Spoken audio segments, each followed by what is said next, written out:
സ്വന്തമാക്കി വന്ന് അമേരിക്കയിൽ വന്ന് ജോലി ചെയ്ത് ഭയങ്കര ലൈഫ് ജീവിക്കുന്ന ആൾക്കാരായിരിക്കില്ല. എത്ര കഷ്ടപ്പെട്ട് ചിലപ്പം ഇഷ്ടംപോലെ പൈസ തന്നിട്ടുണ്ടാവും, ചിലപ്പോൾ അതല്ലാണ്ട് വേറെ പ്രശ്നമായിരിക്കും, മക്കളുടെ പ്രശ്നം, ചിലപ്പോൾ രോഗമായിരിക്കും, ചിലപ്പോൾ ആരെങ്കിലും വിട്ടു പോയതിൻ്റെ വിഷമമായിരിക്കും, അല്ലെങ്കിൽ ചുമ്മാ ഉള്ള വേവലാതിയായിരിക്കും. ഇതെല്ലാം ഉണ്ടായിട്ടും ചുമ്മാ സ്ട്രെസ് അടിക്കുകയും നാളത്തെ പറ്റി ചുമ്മാ ചിന്തിച്ചുകൊണ്ടിരിക്കുകയും എന്താ ചോദിച്ചാൽ എനിക്ക് അറിയത്തില്ല, എന്തോ കാരണം എന്നെ വിഷമിപ്പിക്കുന്നു എന്നൊക്കെ ചിലപ്പോൾ നിങ്ങൾ പറഞ്ഞിട്ടുണ്ടാവും.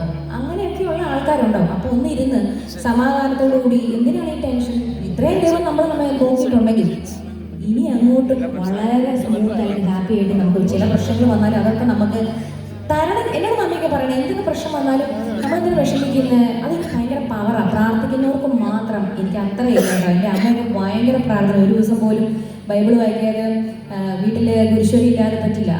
നമ്മളെങ്ങാനും വരാൻ ഇത്തിരി വൈകി പോയി കഴിഞ്ഞാൽ പിന്നെ പിറ്റേ ദിവസം രാവിലെ മൊത്തം ഇത് കേൾക്കേണ്ടി വരും. അത് മറക്കരുത്, ദൈവത്തെ മറക്കരുത്. കുരിശ് വരയ്ക്കാൻ മാത്രം സമയമില്ല അല്ലേ, അല്ലെങ്കിൽ ഞായറാഴ്ച കുർബാനയ്ക്ക് സമയമില്ല പറഞ്ഞ് നല്ല ചീത്ത പറയും. അപ്പോൾ ഇത് എന്ത് പ്രശ്നം വന്നാലും ഒരു പ്രാർത്ഥന നമുക്ക് ഭയങ്കര ഒരു ശക്തി തരും, അതെല്ലാം ഓവർകം ചെയ്യാനും. അതൊരു സത്യമല്ലേ ഞാൻ പറഞ്ഞത് അല്ലേ? അപ്പോൾ വീണ്ടും അടുത്ത പാട്ടിലോട്ട് പോവാം.